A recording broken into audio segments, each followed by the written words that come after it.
Ya es la penúltima sesión de esta tarde, o la última antes de la proyección del documental. Y tenemos con nosotros a Roberto Fernández y a Almudena García Rubio. Roberto es doctor en Antropología Cultural por la UNED y coordinador de la obra colectiva La Sierra Convulsa, Segunda República, Guerra Civil y Primer Franquismo al norte de Madrid, publicada en el 2015. Bueno, y Almudena, ya los presento juntos, es osteoarqueóloga y pertenece al Departamento de Antropología de Sociedades y Ciencias, de Sociedad de Ciencias Avanzadas y Antropología Forense y Arqueología Funeraria.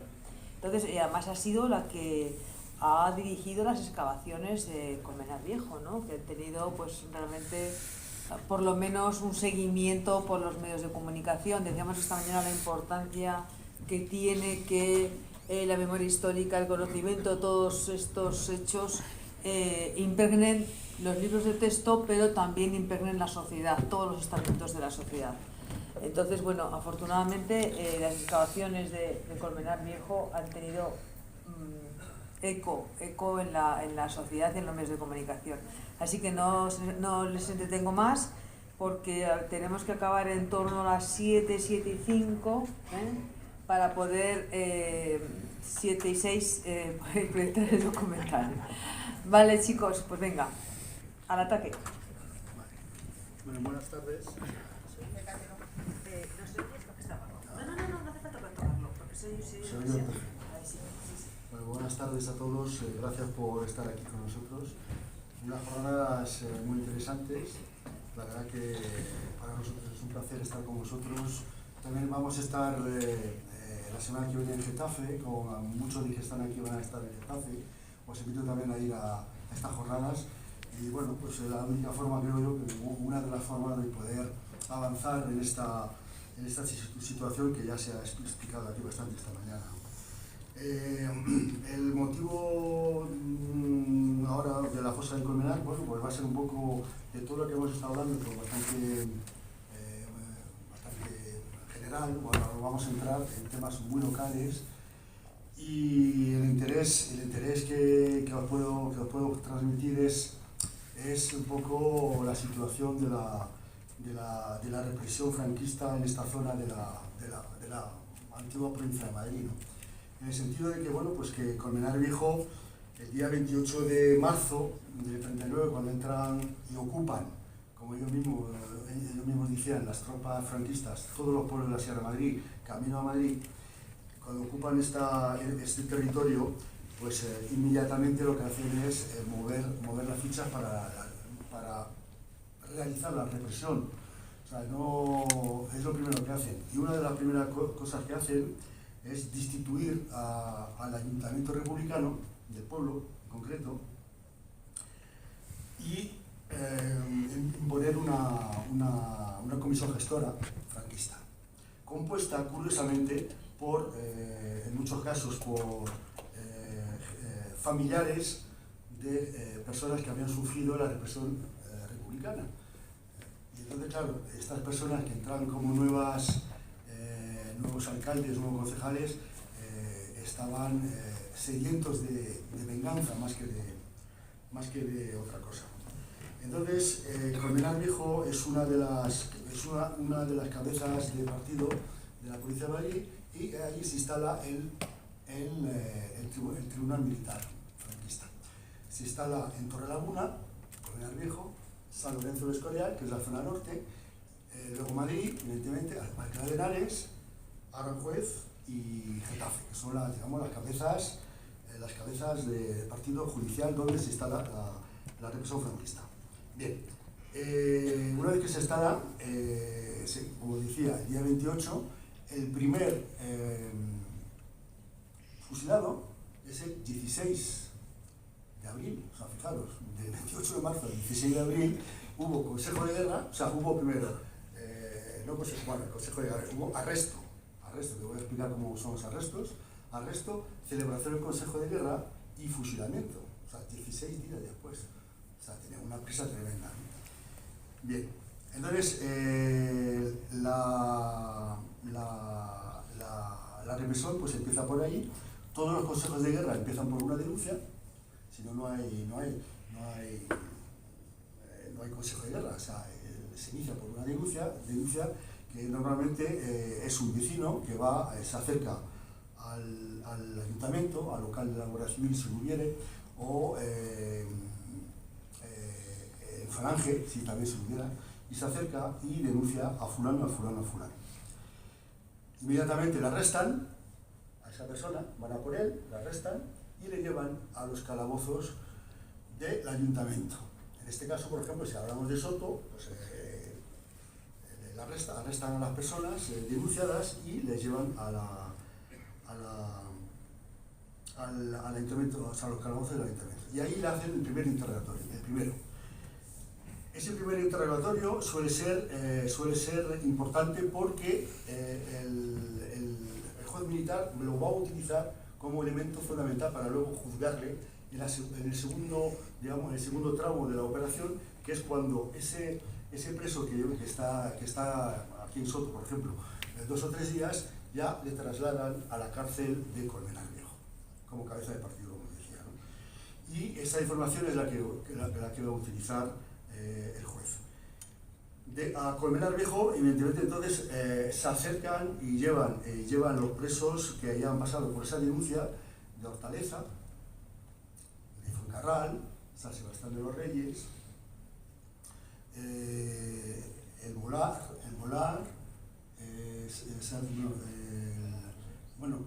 Miraflores, Soto, Moralzarzal, Manzanares y Real, bueno, lo que es el partido de Colmenar Viejo, todo lo que es el partido. Por lo tanto, los que acabaron luego después, los 108 fusilados, son de todos esos pueblos, ¿no? Donde abunda más, digamos, los fusilados de Colmenar Viejo, al ser cabeza de partido, población más importante y sobre todo población con una tradición de lucha obrera muy importante sobre todo el año 34, con la huelga de octubre. Entonces, con esa afluencia, digamos, de presos que vienen de todos los pueblos, Colmenar Viejo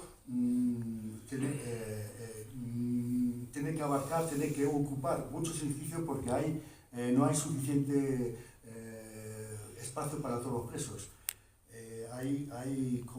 Se instalan como 4 o 5 cárceles y desde ahí se juzgan a las personas, ¿no? Bien. Lo importante, una vez que están allí, una vez que ya se les celebran su consejo de guerra, ya en Colmenar Viejo, las personas están pues una media de 2 o 3 meses en los calabozos y en las cárceles de Colmenar, 2 o 3 meses.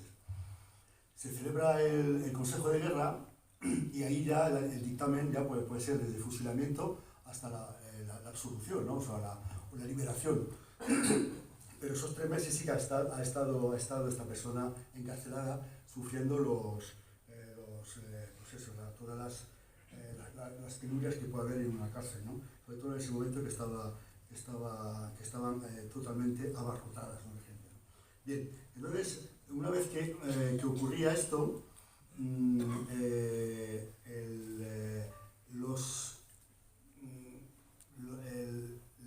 el primer fusilamiento fue, como os decía, el del 15 de abril, y el último es a finales de noviembre y primeros de diciembre, del 39, en Colmenar Viejo. O sea, que todos estos 108 fueron fusilados en ese periodo en rachas de 5, 6, 10, 12, cada X tiempo, ¿no? Luego hubo, después de ese periodo, aunque fueron juzgados por el Tribunal Militar de Colmenar Viejo, se los llevaron, muchos se llevaron a fusilar a Madrid. Muchísimos se fueron quedaron fusilados en Madrid. En Colmenar, por ejemplo, casi la mitad del total de los fusilados están fusilados en Madrid. Una buena parte de los fusilados en San Sebastián de los Reyes están fusilados en Madrid. Una parte incluso más importante de Fuencarral creo que están en Madrid. En fin, para decir que ahí la lógica no ha seguido, digamos, fue dispar, ¿no? Yo he contabilizado una serie de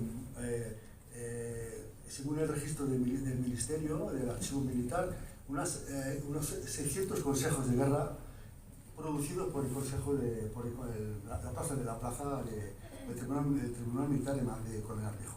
600, pero hay más. Esos son 600 que ellos te proporcionan, pero hay más. Yo calculo que hay casi 800 personas que entre el 39 y el 41 han pasado y han sufrido el Consejo de Guerra. Más de 800 personas solamente en el Tribunal de Colmenar. El de Torrelaguna calcula más de 150 personas han pasado por Torrelaguna, por el Tribunal Militar de Torrelaguna.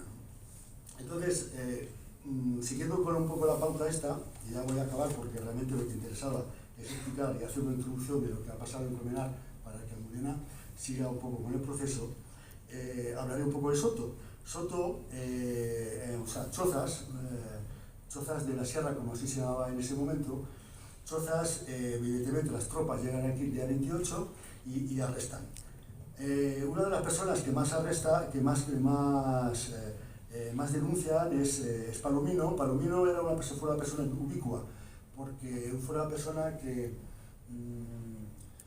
fue jefe de falange aquí en Soto, en Chozas, pero en la época de la Guerra Civil se disfrazó y se pasó por cenetista, para supongo que para salvarse la piel de un posible asesinato y tal, y fue uno de los fundadores de la CNT de Chozas. Evidentemente la CNT de Chozas no era una CNT revolucionaria, sino que era una CNT totalmente copada por estas personas que utilizaron el sindicato para autoprotegerse. Pues ese Palomino fue una de las personas más represoras de Chozas, fue la persona que más denunció, y denunció las personas que realmente cayeron y fueron fusiladas, que son 7 habitantes, o sea, 7 vecinos de Chozas, fueron las personas que fueron fusiladas. Todas ellas fueron básicamente las componentes del Comité de Frente Popular. Es decir, el comité que se instala una vez que el 18 de julio el golpe de Estado provoca una revolución interna.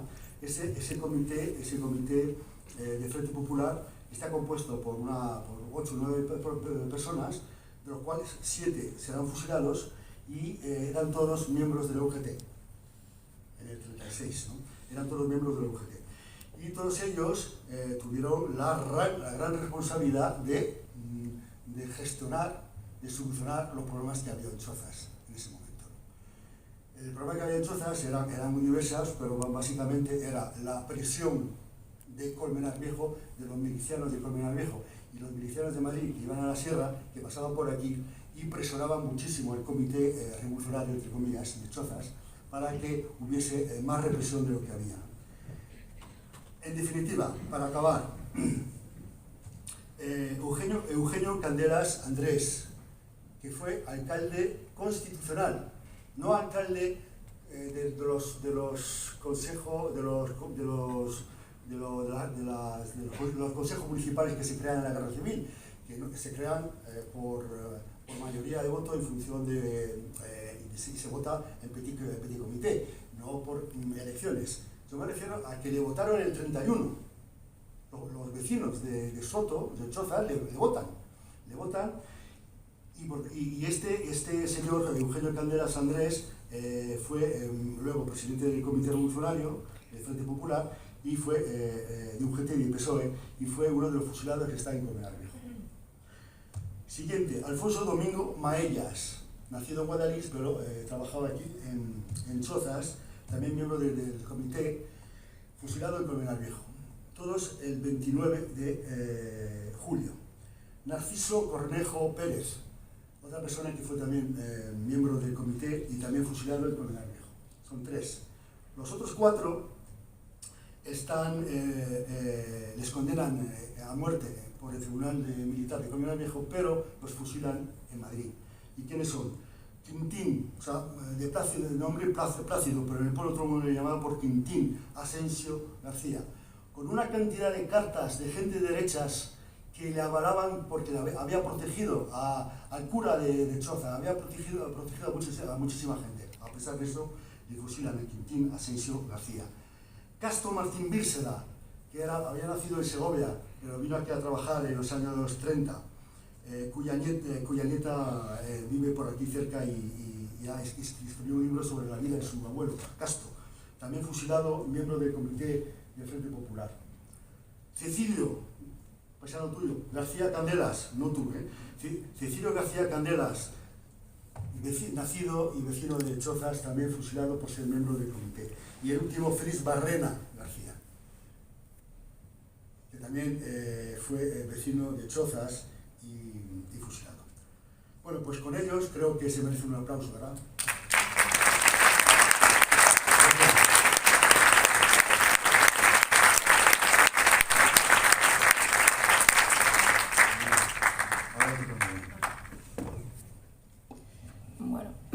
Pues buenas tardes. Bueno, lo primero de todo, agradeceros a la organización que nos hayáis invitado a presentar los resultados de la exhumación en el cementerio de Colmenar. Esos fueron 10 días de trabajo muy intenso y muy rápidos y bueno, un poco la gente estuvo informada a golpe de titular y agradecemos poder tener un espacio donde contarlo un poco más calmadamente. Como veis en esta imagen hay varios logos, pero lo importante que hay que resaltar es que todo esto es una iniciativa que parte de la Asociación Comisión de la Verdad de San Sebastián de los Reyes. De allí eran 25 de las víctimas y todo el trabajo, el impulso y la organización viene desde ellos, que se ponen en contacto con la Sociedad de Ciencias Aranzadi para solicitar asesoramiento científico y ya empezamos a caminar juntos en un paseo de momento de 2 años en el que bueno, pues pusimos un poco en marcha el proyecto que ahora vais a ver y que hemos ejecutado en colaboración con los compañeros del equipo de arqueología y que ha contado con la subvención de la Federación Estatal de Municipios y Provincias a través del Ayuntamiento de San Sebastián de los Reyes. Antes de empezar con lo que es la excavación, comentar, aunque hoy aquí lo sabéis mucha gente que formáis parte de asociaciones de memoria, que poner en marcha un proyecto de este tipo tiene muchísima gestión. Hasta que los arqueólogos ponemos un pie en el cementerio hay muchísimo trabajo de años. Aquí me estoy centrando en el caso de lo que es la gestión, ¿no? Ha habido que conseguir permisos para empezar del Arzobispado de Madrid, ya que es un terreno eclesiástico, también de patrimonio, porque es una cosa que aquí en Madrid nos piden, y coordinar a 7 alcaldías, ¿no? Esto que nos contaba Roberto, que las víctimas pertenecían a 7 municipios diferentes, y coordinar, bueno, pues que se trabajara de forma conjunta de todos los pueblos. Y todo esto lleva mucho trabajo de gestión detrás y hay que reconocerlo. Bien, como digo, la Sociedad de Ciencias Aranzadi vemos toda la información que nos facilitan desde la asociación, que ahora iremos viendo, y lo que les explicamos es que si lo que queremos es localizar a estas víctimas e identificarlas, es decir, el objetivo que tenemos es la identificación que buscamos, y ellos dicen que están enterrados en el patio Socorro 2, sepultura 1503. Esto es una nomenclatura posterior que coincide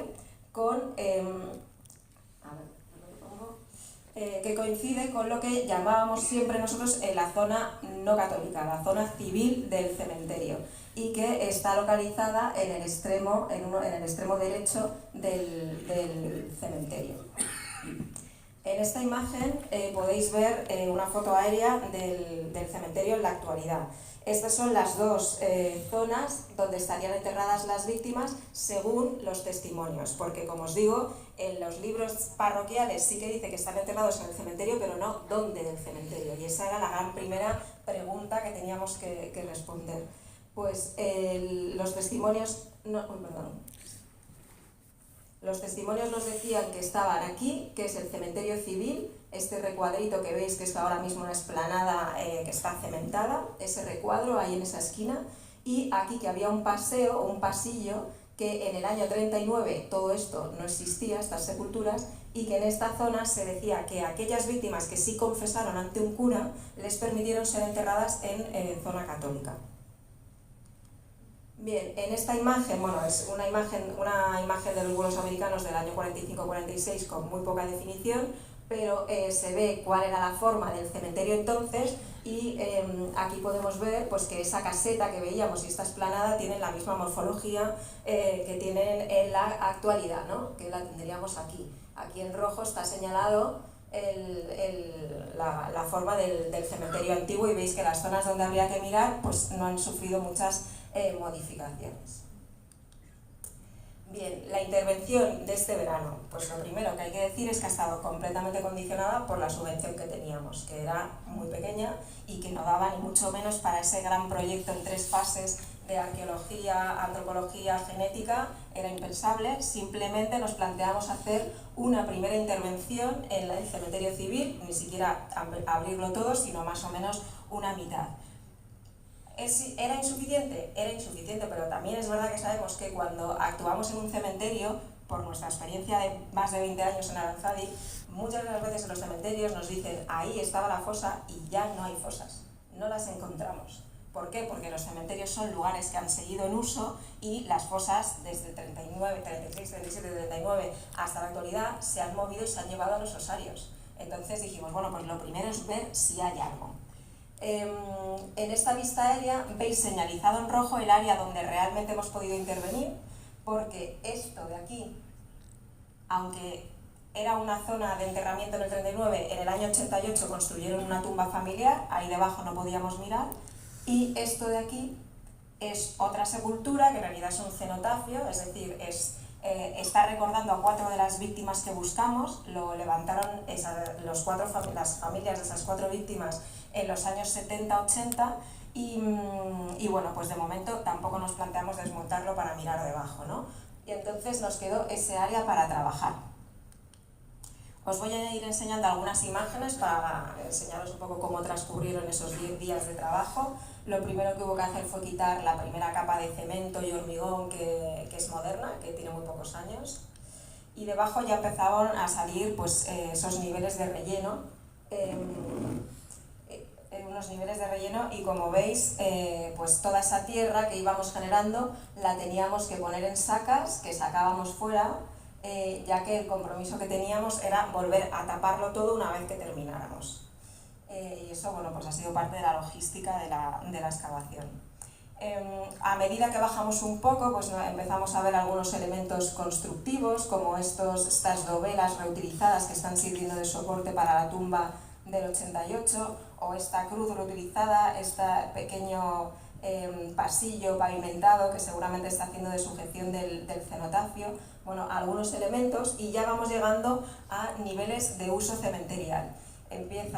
Nos aparece el primer enterramiento de interés y empezamos a ver, bueno, pues que parece que vemos 3 trincheras o zanjas. Bueno, de momento eran simplemente 3 zonas con diferente coloración y textura, que a medida que fuimos bajando ya pudimos definir que lo que estábamos viendo es que había 3 zanjas o trincheras, que es donde fuimos excavando. Este es un momento de excavación. Aquí, bueno, pues casi todo parte del equipo, los compañeros del equipo A, de la asociación, de Aranzadi, en un momento en el que se está volando el dron. Aquí un momento en que las antropólogas están en tareas de exhumación.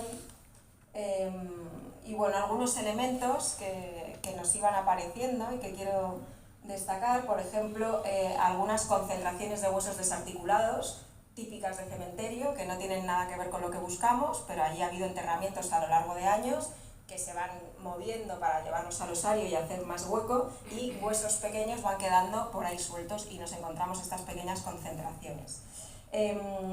Algunos elementos con un poquito más de interés, fragmentos de cráneo con líneas de fractura causadas en hueso fresco. Esto quiere decir que pueden haber sido causadas o en un procedimiento de autopsia o porque el cráneo tenía fracturas que se produjeron cuando la persona estaba viva.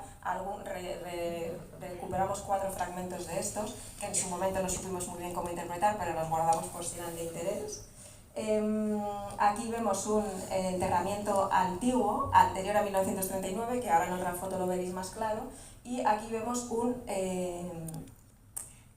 enterramiento perinatal de un niño muy pequeño, y de estos encontramos 4. Todos estos elementos que no son de interés para la investigación y que encontramos en todas las exhumaciones que se hacen en cementerios son exhumados con el mismo cuidado con lo que lo exhumamos todos, siglado, documentado, y antes de irnos, de dar por concluida la excavación, se volvieron a dejar abajo en una zona señalizada, cubierta con getextil, y se cubrió de tierra y ahí se ha quedado. Es decir, del cementerio de Colmenar no ha salido. Lo digo porque algunas veces nos preguntan que si nos llevamos restos que no son de las víctimas que buscamos, etc. Pues esta es la manera en la que se procede habitualmente. Y en esta imagen ya veis cómo se ha avanzado la excavación de las 3 zanjas. La zanja 1, que lamentablemente es la que vamos a poder documentar en menor cantidad, ya que está impracticable el acceso por las zonas de los enterramientos modernos. La zanja 2, que es esta, que tiene un murete en el centro, un murete construido en 2 fases, y la zanja 3. Luego iremos viendo más despacio lo que ha aparecido en cada una. Aquí veis una representación de esas tres zanjas o trincheras que hemos ido llamando.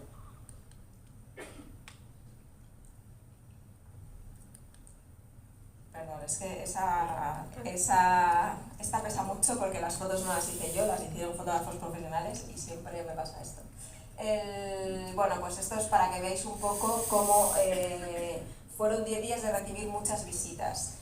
Visitas de familiares, visitas de curiosos, de gente del pueblo, gente relacionada con lo que estábamos buscando, que se acercaron a vernos cada día. Todos los días hubo mucho movimiento en el cementerio, y también pues de la gente de Más Madrid o la ministra Yone Belarra, visitas institucionales. Y pues el 31 de agosto se acercó el ministro Félix Bolaño y un poco toda la gente de la Secretaría de Memoria Democrática, y en vista de los resultados que estaba viendo, pues allí prometieron que habría las condiciones, que pondrían las condiciones para facilitarnos la continuidad del proyecto en toda su extensión. Así que bueno, aún estamos esperando, aunque todo está ahí en gestión, pero bueno, fue un día, se reunieron con las víctimas y los familiares y fue un día emocionante.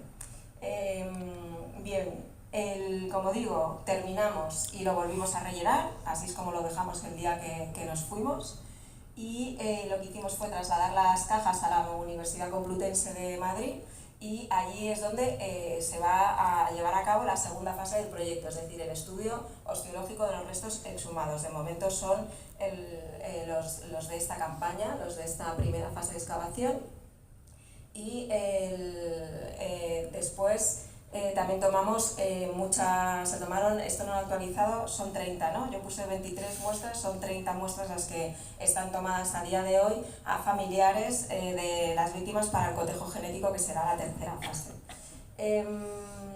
Y bien, vamos ahora a ver un poco los resultados más en detalle de las... empezaré trinchera a trinchera con la parte un poco más osteológica de la presentación. En cada trinchera lo que nos encontramos fueron enterramientos, la mayoría en ataúd. Adelanto ya que corresponden a varones y con trauma perimortem, es decir, con lesiones compatibles con el paso del proyectil de arma de fuego o lesiones que están hechas alrededor del momento de la muerte, que tienen esas características. En la trinchera 1 primero vimos el esqueleto 101, que está en ataúd, el 102 y el 103 y el 104. La verdad es que les pudimos documentar la mitad del esqueleto, está uno sobre otro. Creo que con este esquemita, el 102 es el más joven de los que se han documentado, de lo que hemos visto en campo. Hay que hacer el estudio de laboratorio, que sería igual o menor de 21 años. Y los esqueletos 103 y 104 son los que se quedaban debajo de la sepultura moderna. Los documentamos, tomamos unas muestras para análisis genético, pero no los exhumamos porque eran inaccesibles en parte de ellos. Quiero que veáis esta imagen en la que estamos viendo a los esqueletos 101 y 102. En todos los casos, estos en ataúd, lo que vemos es que hay un ataúd, otro debajo, y están en orientaciones contrarias, ¿vale? Entonces aquí vemos las piernas de 101 que está sobre 102. Aquí vemos sus costillas, su columna vertebral y su clavícula. ¿Esto qué quiere decir? Ambos fueron enterrados en ataúd, sin embargo la madera se descompuso y ya está hueso con hueso pegando. Es decir, no hay tierra entre los ataúdes. Esto lo que nosotros interpretamos es que es un enterramiento simultáneo, se produjo a la vez. Este tipo de cosas, que hemos documentado unas cuantas, será interesante cuando tengamos la fotografía un poco entera de esa zona del cementerio para esos grupos de enterramiento simultáneo que el listado de víctimas nos permitiría ver. Si vamos a la trinchera 2, aquí, como veis, está este muro que estaba dividiendo, ¿no?, el espacio. Así que vamos a ver primero los dos esqueletos que salieron aquí, que salieron solo dos, uno junto a otro en ataúd, y luego los que salieron aquí, que son 6. Primero 2, debajo otros 2 y debajo otros 2, ¿vale? 3 niveles de 2 enterramientos cada nivel. Estos serían los del lado sur de la fosa, que son el 203 y el 204, que, si os fijáis, lo que más llama la atención, y un poco otro detalle, es el desorden de los restos óseos, ¿no? ¿Veis? Aquí tendría que estar una columna recta y, sin embargo, todas las vértebras están movidas y desarticuladas. Aquí el fémur está, que es un hueso grande y pesado, está girado y dado la medial. Este tipo de movimiento posdeposicional, que solemos llamar nosotros, es decir, que están los huesos movidos, puede pasar o bien porque haya raíces, pero en este caso no había, o bien porque hayan entrado roedores, conejos, pero no había madrigueras, o bien, que es lo que pensamos, porque el nivel freático del agua sube en algún momento del año y hace que esto se encharque y que esos huesos puedan haberse movido. Pensamos que eso es lo que está pasando para este aspecto que tenían estos enterramientos dentro de su caja.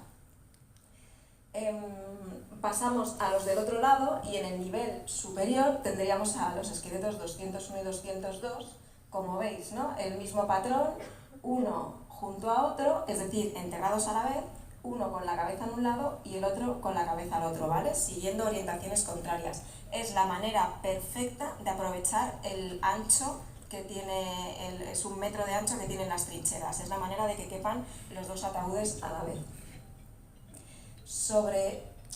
Aquí comentar que el individuo 202 presentaba trabajos dentales en oro, lo cual, bueno, en casos recientes sería algo muy significativo de cara a la identificación. En casos de la guerra civil es mucho más difícil que tengamos esta información, pero son elementos que nosotros tenemos en cuenta y que son interesantes. Debajo estarían los siguientes, 205 y 206, que siguen un patrón diferente. No están enterrados en ataúd y están enterrados los dos con la misma orientación. Los dos cráneos están en este sitio y los dos pies en este sitio. Es un enterramiento claramente simultáneo, los brazos están juntos y, si os fijáis, en esta foto, 206 tiene también trabajos dentales en oro y en esta imagen se puede ver cómo 205 presenta los brazos, un antebrazo perfectamente colocado sobre el otro. Pensamos que quizá había un tipo de ligadura, que tenían los brazos atados de alguna manera. Encontramos algún pequeño fragmento de alambre muy endeble, desde luego no estaba atado con un alambre recio ni nada, que en otras ocasiones lo vemos perfectamente, pero podría ser también una cuerda o algo que se haya terminado de descomponer. Y en estos cuerpos nos ha llamado la atención, por un lado, que presenta esta fractura, corresponde a un disparo en el hombro, por eso tiene esta forma un poco rara el brazo, porque se ha montado parte del hueso del disparo que afecta a húmero y escápula, y el otro tiene esta morfología rarísima en el brazo también. Acordaros que es el que tiene trabajos dentales en oro y además presenta esta fractura antemortem de húmero. Esto tuvo algún accidente que le produjo esta fractura que no fue reducida correctamente y le cicatrizó formando esta angulación y dejándole el canal medular a la vista. Esto, pues lo mismo, en un caso reciente esto sería muy significativo de cara a la identificación. En un caso del 39 no lo sabemos, pero desde luego para nosotros es interesante tenerlo en cuenta. Claro, es que se me olvidó comentar, en las fotos anteriores ya se veía cómo estas líneas de madera asomaban, son de los de abajo, pero ya asomaban ya los veíamos en los esqueletos anteriores, es decir, están prácticamente separados por unos centímetros de tierra. No sabemos si es un enterramiento simultáneo el de estos dos con los dos que estaban sin ataúd arriba, pero desde luego era un enterramiento muy somero y eso pues cuando avancemos un poco quizá puede dar para algunas interpretaciones. Y estos son los últimos, los que aparecían en un nivel inferior, que bueno, pues tienen un estado de conservación un poco más deficiente, lo cual es normal debido a la humedad bueno, pues a la humedad, sobre todo por estar debajo de los otros cuerpos. Bien, en la trinchera número 3 localizamos solo a un individuo, que es el que se veía en esa imagen, que fue el primero que nos salió. El primero que salió nos llamó la atención porque corresponde a un individuo joven, varón y que presenta trauma perimortem en cráneo y mandíbula. Es decir, corresponde con las pistas que a nosotros nos puede decir que estamos ante un enterramiento de las víctimas que buscamos. Sin embargo, luego vimos que había algunas cosas que no cuadraban. Si veis en esta imagen, aquí está 301, sin embargo íbamos bajando a continuación y no había nada más, lo cual era extraño porque en las otras zanjas ya habíamos visto otro patrón. Y además en la tierra que cribamos debajo del esqueleto apareció esta moneda, que es una peseta de 1944. Con lo cual no corresponde, es posterior a la fecha que a nosotros nos interesa. Sí que presenta trauma perimortem, muy cráneo en mandíbula, muy claro en cráneo y mandíbula. Este ya lo hemos visto, además lo hemos limpiado en el laboratorio, pero si os fijáis aquí, la fosa 3 finalmente estaba entera vacía. Es decir, excavaron la zanja 1, la 2 y la 3, y la zanja 3 o nunca la llenaron porque no les hizo falta, o en algún momento la vaciaron. Hubo enterramientos, pero la vaciaron. Y la volvieron a llenar y sobre ese sedimento enterraron a 301 con posterioridad a 1939, como nos demuestra esa moneda. Con lo cual, 301 descartado como víctima de las que buscábamos, y tenemos ese interrogante que ha pasado con la zanja 3 ahí abierto. Objetos, pues la verdad es que nos encanta que nos salgan objetos porque digamos que nos hablan un poquito más de esa persona a la que estamos buscando y son como un elemento más de humanidad, ¿no? Que no los esqueletos que nos hablan casi más de la muerte que de la vida, pero han salido muy poquitos, ¿no? El 1103 tenía este peine, un elemento cotidiano de higiene. La mayoría de lo que hemos encontrado en todos, aquí podéis ver estos son de 207, una hebilla a la altura del cinturón, un botón, una suela de caucho rojo, hemos encontrado varias, es un calzado sencillo, muy habitual en las fosas de esta época, y todo han sido botones de madera o de pasta blanca, pequeñas hebillas metálicas. Eso es la mayoría de lo que hemos encontrado, salvo 201 que tenía otro peine y 2 monedas. Esta sí, ya de una cronología que nos cuadra que está en curso legal en el momento que nos interesa, y que esto sí que nos cuadra con las fechas del momento que investigamos.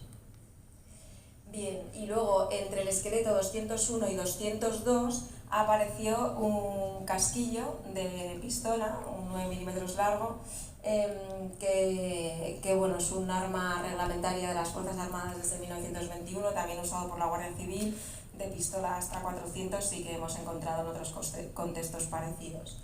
Y aquí, bueno, pues el aspecto que tiene una vez que lo hemos limpiado un poquito, aunque está pendiente aún de restauración. Bien, pues estos serían los hallazgos. A modo de, pues lo que os podemos contar es que se ha empezado la excavación después de años un poco gestionando, intentando llegar a este momento, que se documenta en las zonas en las que los testimonios decían que se habían producido los enterramientos, 3 trincheras en las que se han producido varios enterramientos simultáneos, que corresponden a 12 varones que presentan trauma perimortem en cráneo y mandíbula, y algunos en alguna zona postcraneal, lo cual nos correspondería con lo que estábamos buscando, que hay cerca de 30 muestras pendientes para el cotejo familiar que no hemos empezado a analizar porque estamos a falta de financiación.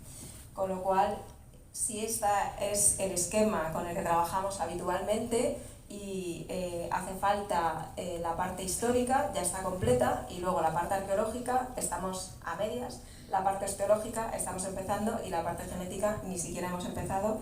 Entonces, bueno, estamos contentos, lo importante era empezar, comprobar si había algo o no había algo, sí que lo había, y los resultados en ese sentido son buenos, pero esto acaba de empezar y esperemos que nos dejen continuar.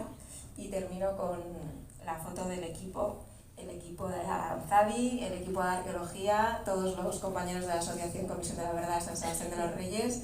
Fue un trabajo súper colectivo, ahí estuvimos todos, cada uno en nuestro papel, asumiendo los problemas de los que estaban dentro, de los que estaban fuera, y fueron 10 días muy bonitos.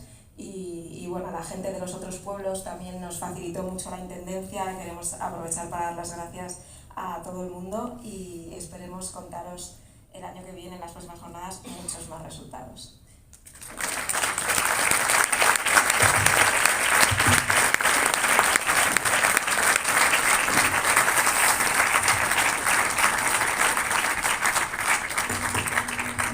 Bueno, pues muchísimas gracias a los dos, a Roberto y a Almudena, por este trabajo, por este testimonio. No sé si hay alguna pregunta, como mucho una o así o dos, pero tenemos que, la verdad es que deberíamos empezar ya con la proyección del